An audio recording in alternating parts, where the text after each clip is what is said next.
വെളുത്തുള്ളി കട്ട് ചെയ്യുമ്പോൾ എന്തുകൊണ്ടാണ് ഒരു രൂക്ഷമായ ഗന്ധം വരുന്നതെന്ന് നിങ്ങൾ ചിന്തിച്ചിട്ടുണ്ടോ? അല്ലാത്തപ്പോൾ ഇല്ലല്ലോ. ഇന്ന് നമുക്കത് ഡീകോഡ് ചെയ്യണം. ഈ വെളുത്തുള്ളിക്കകത്ത് 2 കമ്പാർട്ട്മെൻറ്റുകളായിട്ട് 2 കെമിക്കൽസ് ഉണ്ട്. ഒന്ന് അലിനും ഒന്ന് അലിനേസ് എന്ന് പറയുന്ന എൻസൈമും.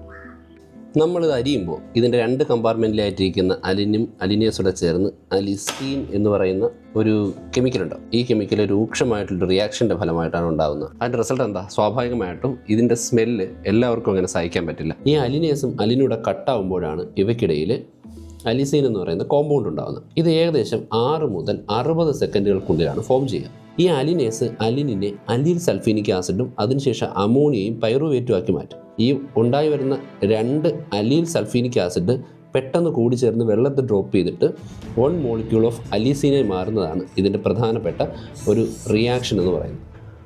അപ്പോൾ സ്വാഭാവികമായിട്ടൊരു സംശയം ഉണ്ടാവാം, വെളുത്തുള്ളി ചൂടാക്കുമ്പോൾ ഈ അലിസീൻ എവിടെ പോയി, അല്ലെങ്കിൽ സ്മെല്ല് എവിടെ പോയി? നമ്മൾ ചൂടാക്കുമ്പോൾ വെളുത്തുള്ളി സോഫ്റ്റായിട്ട് മാറും. അതിൻ്റെ അർത്ഥം എന്ന് പറഞ്ഞു കഴിഞ്ഞാൽ അലിസീൻ എന്ന് പറയുന്ന കോമ്പൗണ്ട് അല്ലെങ്കിൽ റിയാക്ഷൻ വഴി ഉണ്ടായ കോമ്പൗണ്ട് ഡിസോൾവ് ആയി പോയി എന്നാണ്. അതായത് ചൂടാക്കിയ വെളുത്തുള്ളിയിൽ ഈ റിയാക്ഷൻ്റെ എഫക്റ്റ് നമുക്ക് മനസ്സിലാവില്ല. കൂടുതൽ ഡീറ്റെയിൽസ് അറിയാനായിട്ട് നമ്മുടെ ബയോ ചെക്ക് ചെയ്യുക.